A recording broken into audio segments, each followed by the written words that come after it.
मुझे याद है वो दिन जब मैंने अपने सपनों के राजकुमार को पहली बार देखा था।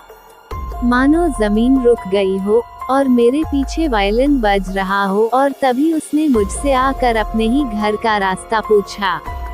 अब आप लोग सोच रहे होंगे कि कोई कैसे अपने ही घर का रास्ता पूछ सकता है, लेकिन ये बात सच है। वो इस शहर में नया था ना, और उसके मम्मी पापा ने घर शिफ्ट किया था।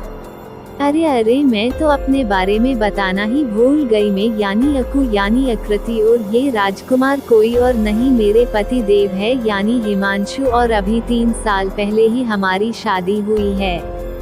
और ये पहली बार था जब मैंने हिमांशु को देखा, और वो कहीं और नहीं मेरे घर के बाजू वाले घर में रहता था। मतलब मेरी शादी मेरे पड़ोसी से ही हुई है। और मुझे याद है शादी के दिन मेरे दादाजी ने मुझे ये पासबुक थी और बोला था इसमें मैंने 1000 रुपए डाल दिए हैं। मैंने बोला लेकिन दादाजी ऐसा क्यों?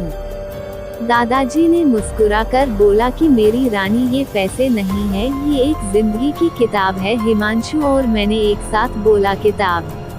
मतलब दादाजी ने बोला कि जब भी कोई खुशी हो हमेशा इसमें कुछ पैसे डालना और उस पर लिख देना कि किस चीज के लिए पैसे डाले हैं। इससे तुम दोनों की यादें भी बनी रहेंगी और पैसे भी जुड़ जाएंगे।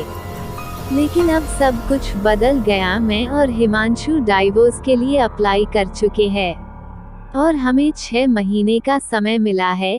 आज मैं हिमांशु को बोलूंगी कि इस अकाउंट को बंद करके सारे पैसे निकाल लाए। उसी रात मैंने हिमांशु को बोला, और अगले दिन जब हिमांशु बैंक में लाइन में लगा था, वो पासबुक देख रहा था और उसने वो सभी यादें पढ़ी और बिना काम किए वापस आ गया और मुझे बोला कि तुम जाकर करो ये काम, मुझे और भी कम है। मैंने भी गुस्से में बोल दिया ठीक है। अगले दिन जब मैं बैंक पहुंची तब लाइन में लगकर पासबुक पढ़ रही थी। पढ़ते पढ़ते मेरी आंखों में पानी आ गया और मैंने ये सोचा कि कैसे मैं हिमांशु से दूर हो गई और कैसे डाइवोर्स के लिए हम मान गए। मैंने सोचा कि घर पहुंचकर हिमांशु से बात करूंगी। जब मैं घर पहुंची देखा हिमांशु घर पर ही है और मेरे घर में आते ही उसने मुझे अपने गले लगा लिया और बोला, मुझे पता था कि तुम भी ये काम नहीं कर पाओगे और वापस आ जाओगी। मैंने हिमांशु से माफी मांगी और कभी अलग ना होने का फैसला किया। आज इस बात को पूरा 1 साल हो गया है।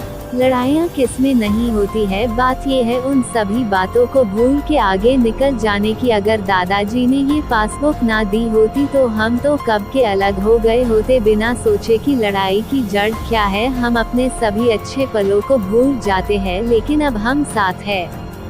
दोस्तों, आपको ये कहानी सुनकर कैसी लगी हमें कमेंट में अपनी राय जरूर बताएं और हमारे चैनल को सब्सक्राइब करें, लाइक करें। हमें आपकी सपोर्ट की जरूरत है।